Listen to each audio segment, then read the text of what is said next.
what the industry is doing in terms of sales and marketing. So thinking through how many staff members do people actually have in marketing? How are they breaking down their sales departments?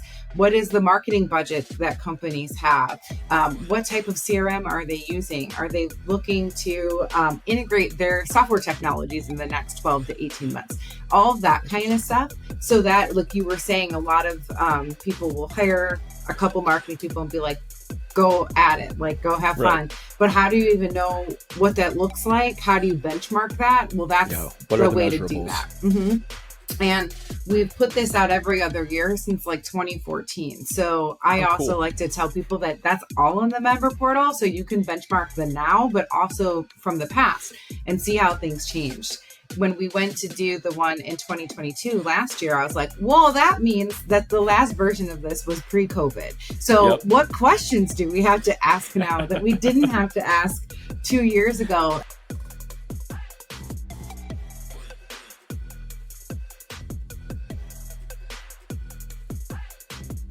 Welcome to the ThinkFreight podcast. I'm your host, Thomas Wardeen, and it's my pleasure to have Jennifer Karpus-Romain from the Transportation Marketing Sales Association, TMSA. She's the Executive Director.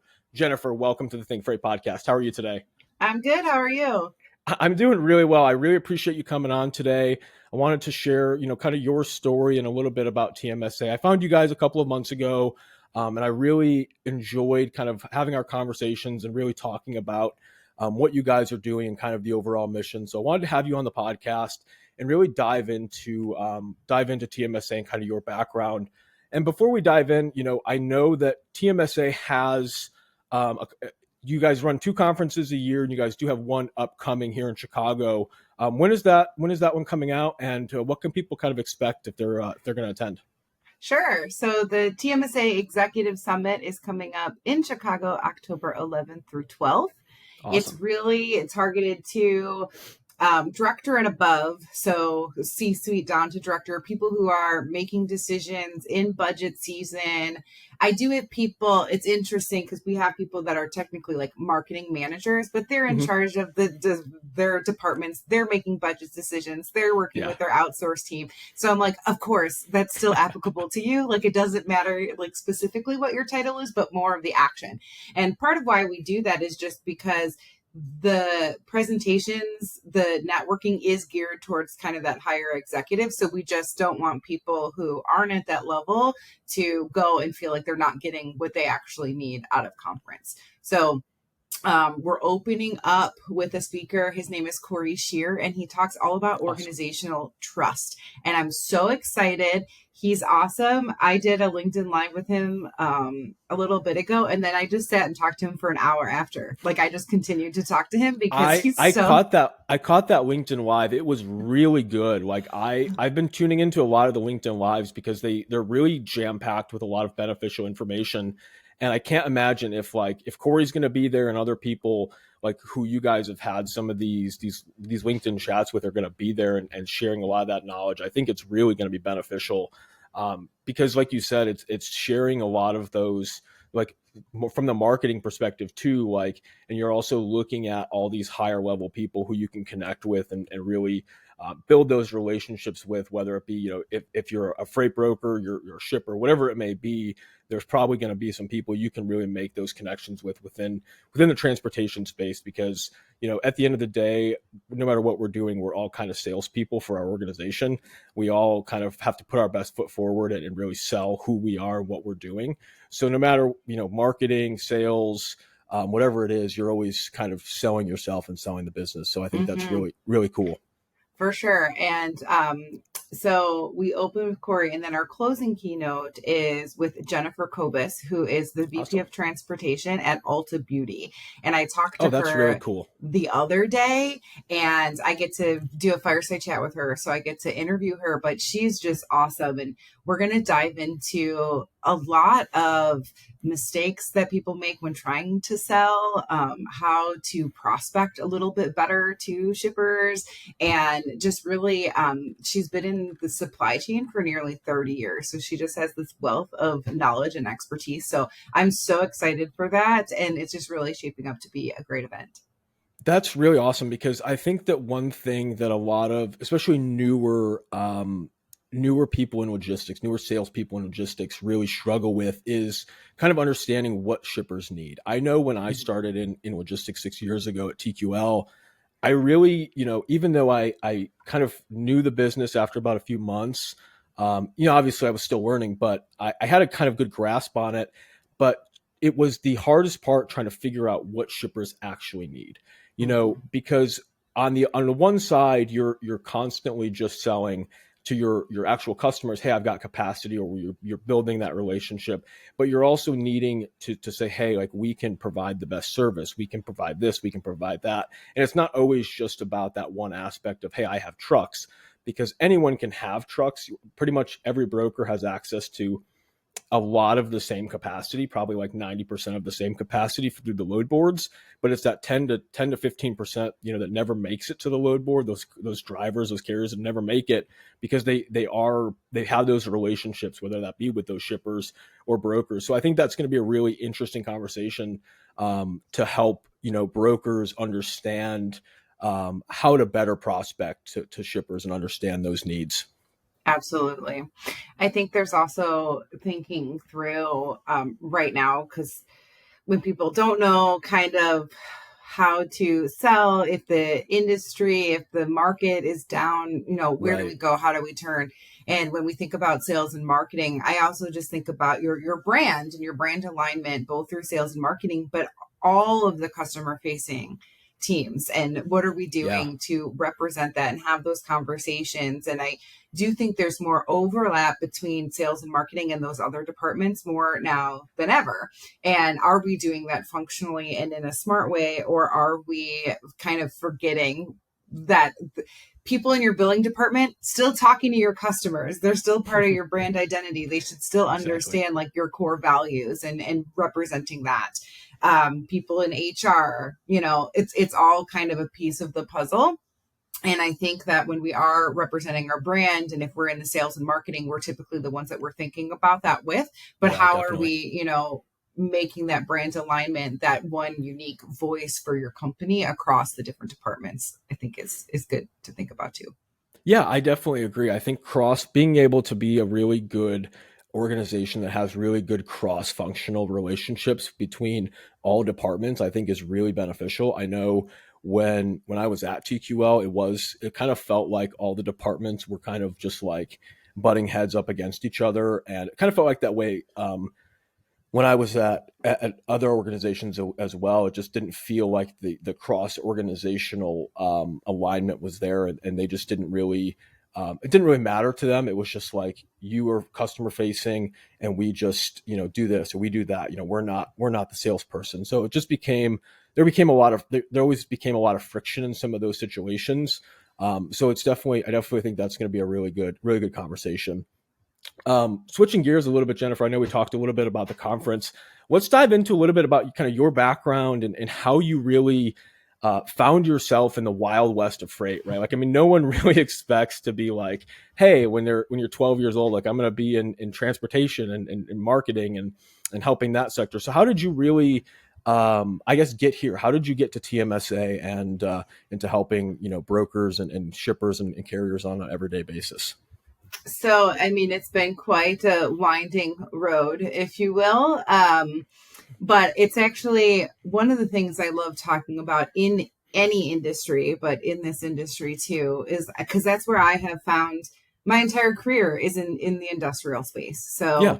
So but I'm a creative person, and we don't often think about transportation as a creative space. But Right. there are so many creative jobs and different avenues of people. It's not just one thing. And so when Right. I'm talking to like kids in college or kids in high school, like that's something that I like to just put in their heads. Like it's not my dream in life was to be a journalist, and the only Mm. thing that you could possibly think about when you go to journalism school is to write for the New York Times, but not everyone does that. Like next to no one actually does that. Yeah, it's a very small percent.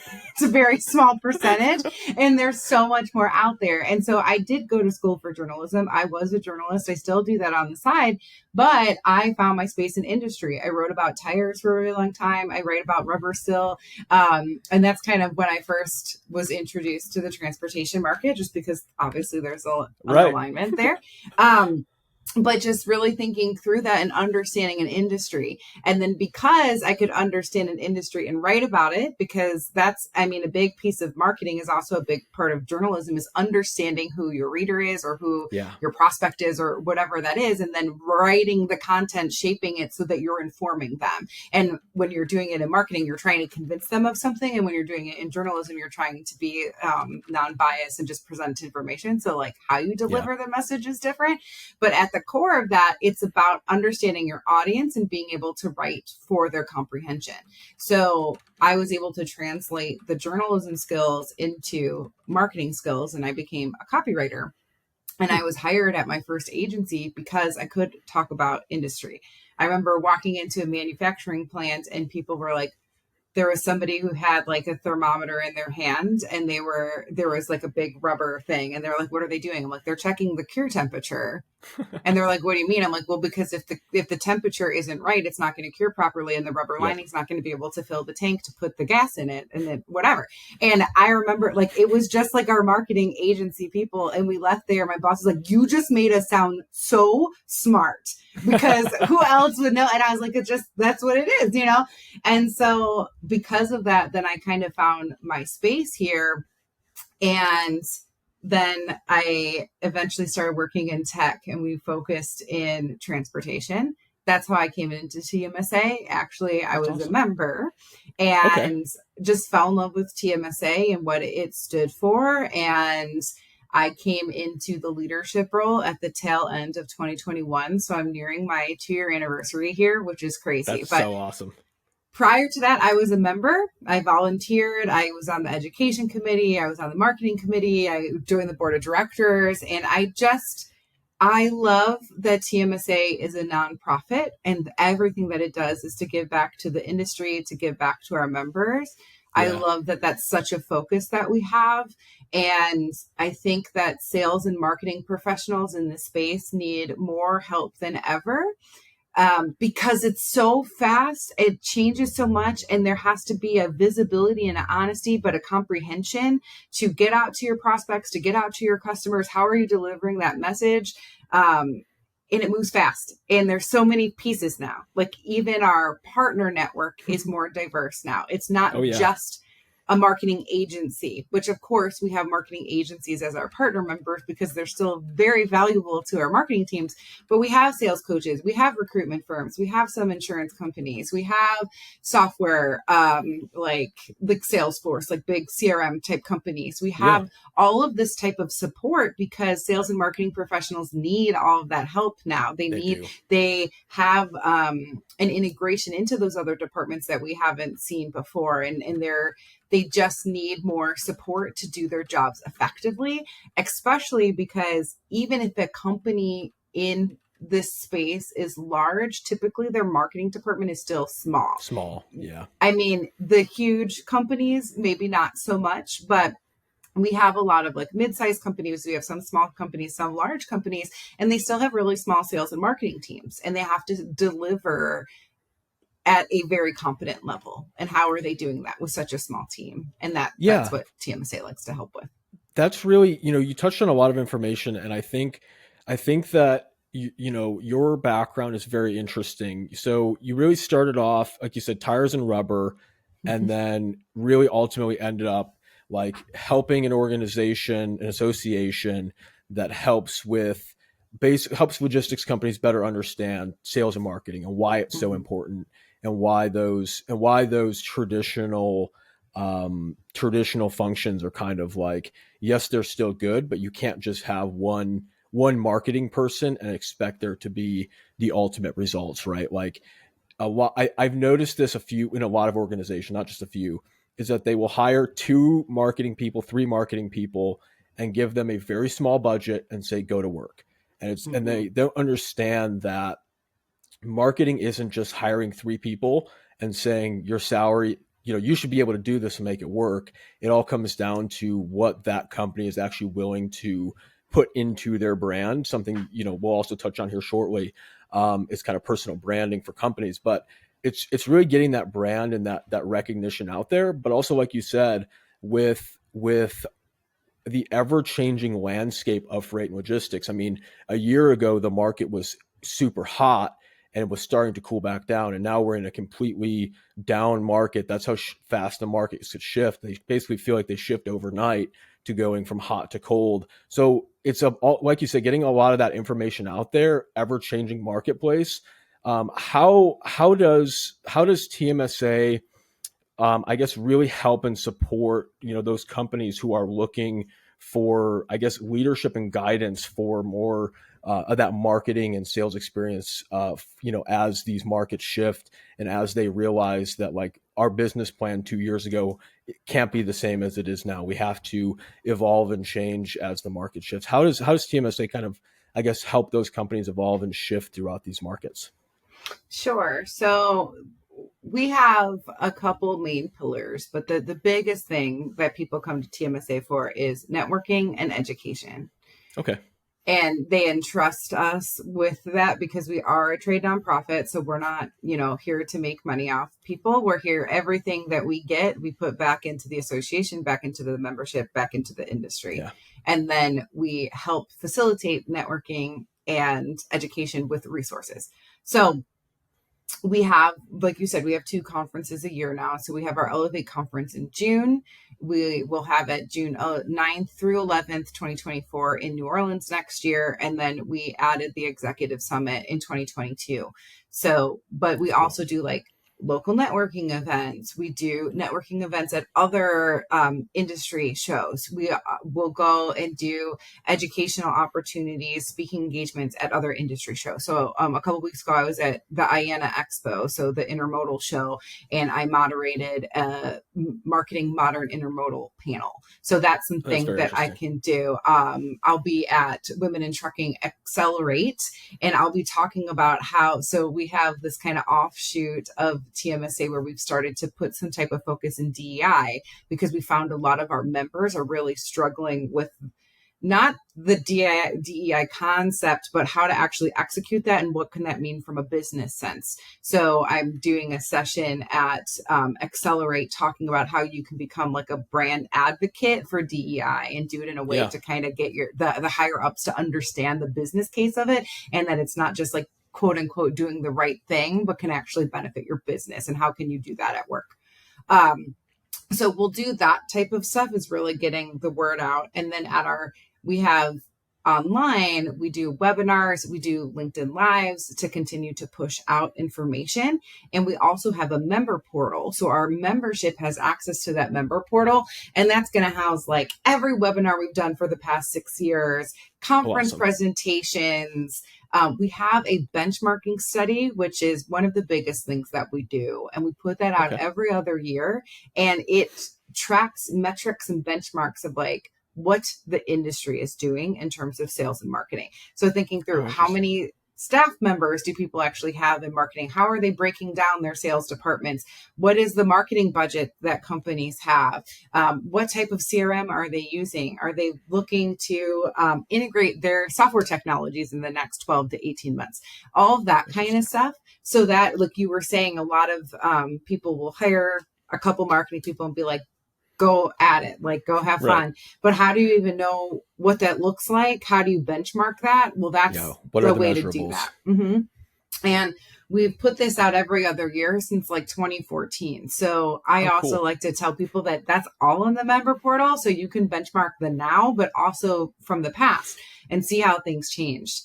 When we went to do the one in 2022 last year, I was like, well, that means that the last version of this was pre-COVID. So what questions do we have to ask now that we didn't have to ask 2 years ago? And it was a lot more about like the software and how are you engaging and how are you integrating technology? And because that's a lot of what I was hearing from our members is that, marketing is its own thing and not everyone knows how to do it or what you're doing. And sales has a visibility now with the systems integrating sales, marketing, HR, customer service. You can kind of all see what each other's doing in a different way that Right. you couldn't see before, but you still might not understand what the other puzzle pieces are doing. So how do you engage in that in a smart way and like let people have an insight into what you're doing, and how can you streamline that?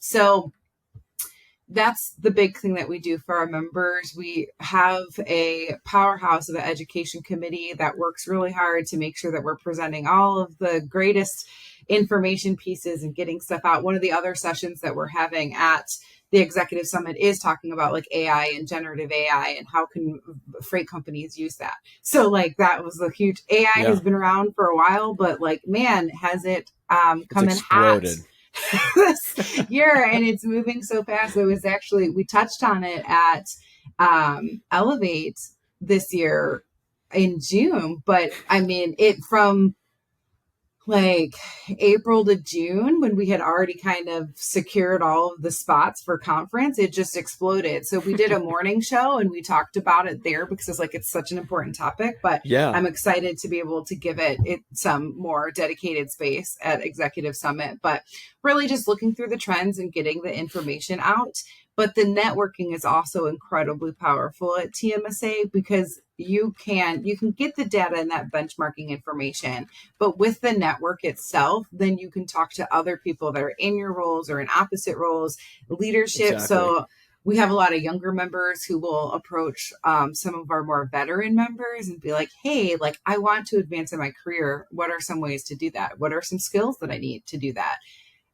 When I was a member, I was director of marketing at the company I was at, and I loved talking to the salespeople at TMSA. So I sounded smarter to my sales to your team. Yeah, like what is actual sales enablement collateral that's going to help you? And how can I do that? Because I don't want to waste my time and I don't want to waste their time. I want to have good alignment between my sales and my marketing teams. And how can we do that productively? So just picking the brains in some other people and knowing best practices and understanding that.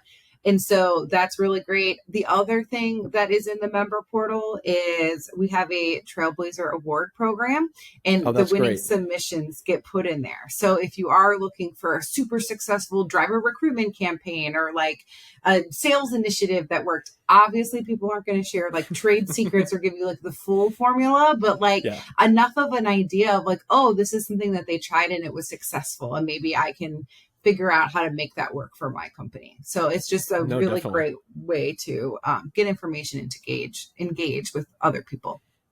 Yeah, I think that's awesome because, you know, you guys have essentially, you know, kind of created without creating it, a kind of a network where you can really find like a mentor, right? Like everyone, I think in freight, especially if they want to really take their career to the next level, as people look for mentors. And I think that it can be tough, especially for the last few years in the COVID space, you know, trying to develop some of those in-person relationships. And as we kind of get out of that world so much, and we get back into like real world events and in-person events and things like that, it brings a lot more opportunity to, like you said, to network, but also to be able to open up some of these avenues to be able to go to people and say, hey, like I'm trying to really grow my career. But also, like you said, you were going to the salespeople and some of the higher ups within TMSA when you were a marketing person, when you were a marketing director, so that you could, you know, sound better to your team. So you could understand, you know, kind of their needs without having to ask them directly. Because sometimes sellers, you know, I was a seller for a long time. We don't always recognize some of the things that we may need. We may think that like, hey, our process is going well, but what if Jennifer can increase my show rates by 5%, or you can increase something by 5% because of something we're doing on the marketing side that makes us more attractive, or that even just, you know, just a technique or some kind of enablement that can really provide a little bit of value to not just myself, but the overall sales team. You know, salespeople don't always think about those things. So it's really awesome, you know, that you were able to kind of go to other freight individuals, other freight sellers, and say, hey, how can I better help my team and implement some of the like, best practices and things like that are working, within other organizations, or that you've brought from other organizations to really help. And I think that's really, really outstanding. And then something that, you also touched on was AI. I'd love to kind of get your opinion on AI for marketing and salespeople. It's been a huge topic. I look at AI, as a tool, I think, that can be utilized. I don't think AI is going to like take over a lot of freight jobs or sales jobs. I think that those things are still very relationship driven, and people still want that overall relationship with their salesperson in the freight side, I think. But how do you see AI really, I guess, tipping the scale in the next few years for sales and marketing people?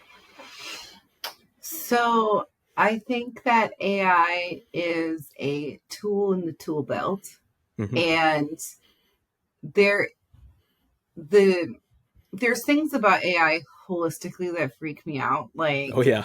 being able to replicate my voice. Oh yeah. That's And very weird.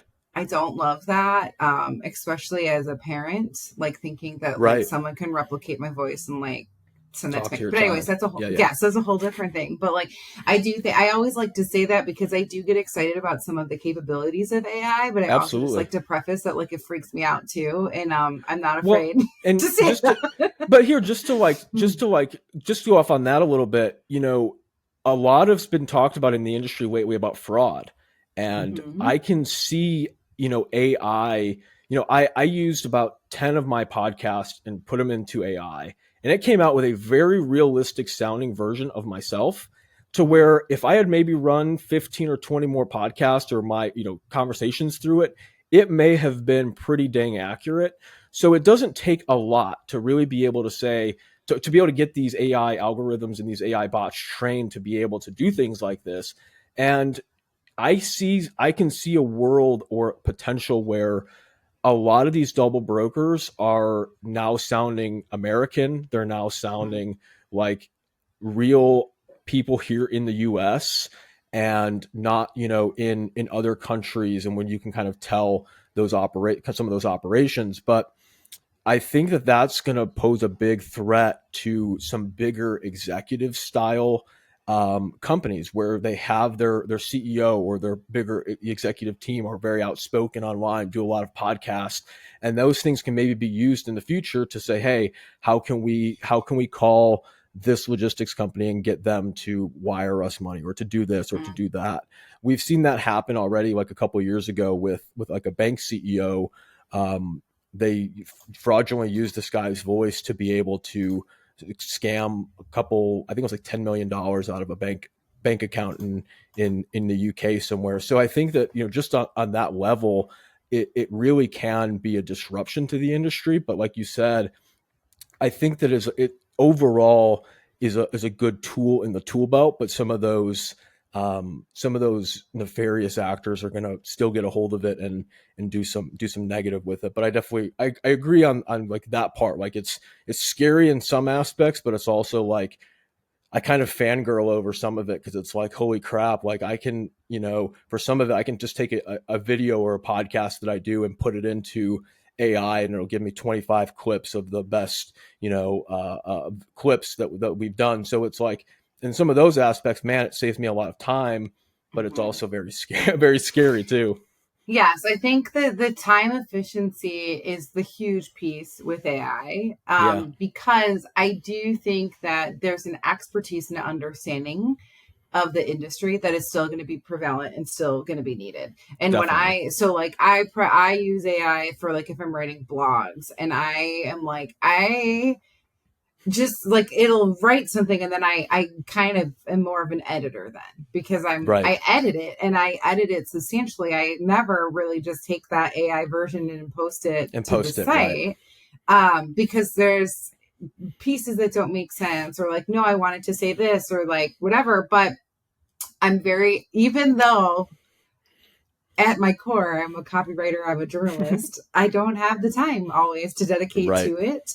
And now I'm like, okay, like I really want to get something out. And so I'll pop it in, it'll give me something, and then I can quickly turn it around in a way that like last year I wasn't able to do really anything. Definitely. So I think that's a really good time saver. I do think that understanding people's moods and like it can do stuff like as a salesperson, if you're like, okay, clearly this person's really mad, so I need to, when I'm talking to them, like tread carefully, or like this, they're on their happiness scale, they're happy, or like Right. this is, but help me read between the lines of this email. Like that stuff is awesome because we don't always know, especially in text format. And so if there's a system that can kind of cue you in, but of course it's not perfect. You know, Right. sometimes people might just be typing what they mean and they're not mad. But I do think like the sentiment of it, but there's still a human element.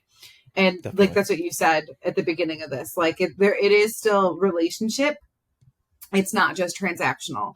And I think that not just AI, but as we continue to grow into more digital space in a digital world, we have to remember that we're humans. And I think that that's not, but sometimes I am terrible. Like I can be like, if I'm sending an email, I have to cognitively remind myself to say, hello, how are you? How are you doing? Right. Because my gut is just like, this is what I want, or this is let's what get I need. into like, it. Yep. Yeah. And so, but it is like, it's that step back, but the computers aren't always going to like do that step back, or just as the younger generations continue to come in the workplace and they haven't had as much FaceTime or exposure to different types of people, different type of generation. That was something I read a book and it was talking about how like the generation coming into the workplace, they didn't really have jobs in high school the way that I did. And so the only adults that they've interacted with is like their parents and their professors. So if we think about that, and as their boss, we're the first person that's older than them that we've really interacted with in a different kind of way. They may not really have the social cues to understand how that relationship is supposed to work. Or also like, scrolling through your social media is bad because in class they did it and that was okay. So I think that it's also just an understanding of who are we at our core and who do we want to be, and then how do we put that out, and utilizing the different technologies, AI included, to enhance that, to make it more time efficient, to make us be able to get to where we need to go faster, is really imperative, especially when you are small. Like we started part of this conversation, you're talking about like, oh, companies hire 1 to 3 marketing people and tell them to go to town. Okay, but like if they have AI tools, they can do some of that faster. But also the trick is there's a ton of AI tools and they're not all cheap. So you have to be thoughtful in your approach, both on the sales and marketing side, and any technology that you're spending. That was one of the biggest things when I worked in tech. People always were like, well, what is the best CRM platform? I did a whole presentation at TMSA like twice about this. And I said, it's not about what is the best platform. It's what's the best platform at the price point that you have and for your particular needs. No one ever wanted to hear that, but that was the answer. They always start they first. just want that like quick, like, yes, it's this CRM, use this, it's going to give you everything you need. But not everyone's situations align, or even you don't even maybe even do the same kind of outreach. So it doesn't make sense to use a platform that like a heavy call broker or whoever uses, if they're heavy on phone calls, but you are personally going after social selling and emails, it's not going to be the exact same. And it's like you said, it comes down to your price point, what's best for you, your needs, and a lot of those factors that really people don't really think about. They just want the quick answer of tell me what's the best, and I'll use that. And then people will then buy it. And be they'll mad. And they'll realize, oh, like this isn't solving the problem I had. And it is tricky, like in different types of technologies, of course, there's different tiers. And so depending on what features you actually need, you need to make sure that it's at the price point that you can afford. And so I think with anything, it can enhance our performance, but then if you rely on it too much, then what does that look like? But I do think that as AI continues to move so fast, and there's so many different options out there, to really think through, okay, like what is the core thing that if I could move faster, if I could move more efficiently, that'll take me farther, and then find that, instead of just being like, oh, there's a lot of bells and whistles and I want to touch all of them. So that's my advice for that. No, I definitely agree, because, there are so many different, especially now, like we are on the rise of AI platforms and tech, and there are so many that are really popping up. So it comes down to, what are you overall looking for? What is the overall purpose of what you're trying to do? And is this, like you said, is it the price point, and does it have the features and tools that, you ultimately need? Kind of tying this into AI, how do you see personal branding and company branding for freight and kind of logistics professionals, not even just like the companies themselves, but sometimes just like brokers like myself who used to be in the space every day and moving freight? How can companies and brokers, or even basically anyone in the space, use personal branding to help them bring that relevancy, but also to kind of help them cultivate better relationships?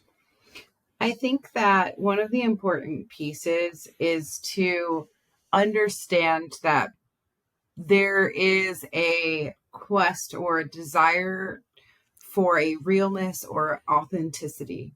And when you then showcase, if a company allows their people to show who they are and to be honest with who they are, then a company would want to work with you. They understand the people behind the brand. They can understand, say that you are a company that's like, I put my people first. They get proper PTO, they get this, they get that. And then we see on LinkedIn that this person actually went on vacation. There's Charlie Safro, I think, does a great job of this on LinkedIn. One, she's just awesome at personal branding, period. But she talks about how she will answer her emails at night, but she doesn't tell her staff to and expects them not to. She talks about work-life balance, and you can see that her team gets to go on vacation.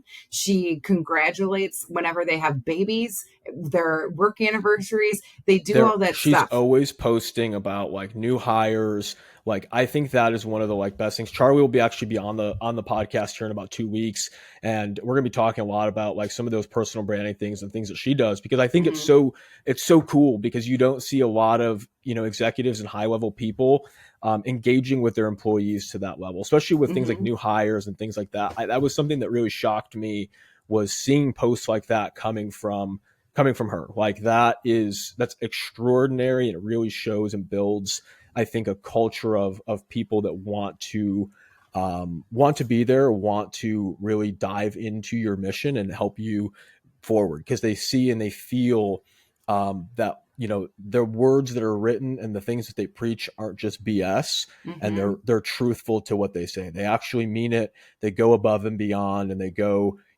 through and through as a company. I love that you used her as an example, because I had thought of that as well, because they do such a great job. And I think that's part of it, is if you're saying our brand believes in this, and then you can have that backing up. I do think that there is still training necessary for employees to understand how to do things productively in your personal brand, and not. And in my free time, I volunteer. I'm the vice president of the board of the Ohio Alliance to End Sexual Violence. And this is part, That's like, awesome. I think about that kind of stuff too, is like everyone should believe in something, and you can, but like, we want to make sure that we talk about the things that we care about. That's something I'm very passionate about. I do share it on my LinkedIn. I talk about it. And that's fine, because that's part of my personal brand. But I don't post that from like my company page, because that's not about my company, and I could, obviously I have access to the company LinkedIn, but so I think there's good ways to do it, and there's not good ways to do it. But I do think that there's still a fear from some executives to have their employees be brand advocates. But I feel like through COVID and like the boom, I don't want to say the boom of LinkedIn because obviously it was there before, but I think through COVID and post COVID, obviously like people have become way more engaged on LinkedIn. Definitely. They're seeing the power of that more. But if you're so afraid that your employees are going to say something wrong on the internet, well, then have trainings on like what you think is good and what you think is bad. Because Exactly. the more people are talking positively about your brand, and especially so much of, in this space, we talk about recruitment and retaining all the time. Like that's All such a the big time. topic. So if you have employees that are saying really happy, positive things about your brand, that isn't going to hurt you. That's going to help you. And if all of your competitors have happy, healthy people talking about their brands and you don't, that's not going to help you. Exactly. So, you don't want the fear of that one person that's going to go rogue to make you afraid of what everyone else is going to say. And so just Definitely. kind of really thinking through that. And I think that, if you're an executive or you're a smaller company that is afraid of those things, I think it also comes down to just making sure you're hiring the right people and not just hiring bodies to fill a position. If obviously there's always a wild card factor, right? If you hire someone and they start going rogue, you're never going to know what they're going to be posting about. But I think what you said is really applicable, is giving a training on, kind of best practices for helping cultivate a brand and not, going off the deep end and posting wild things or anything that doesn't need to be shared, a lot of personal life things. If you're going on a drinking bender, you probably don't want to share that on LinkedIn. Like it's probably not the most Right. professional thing to share.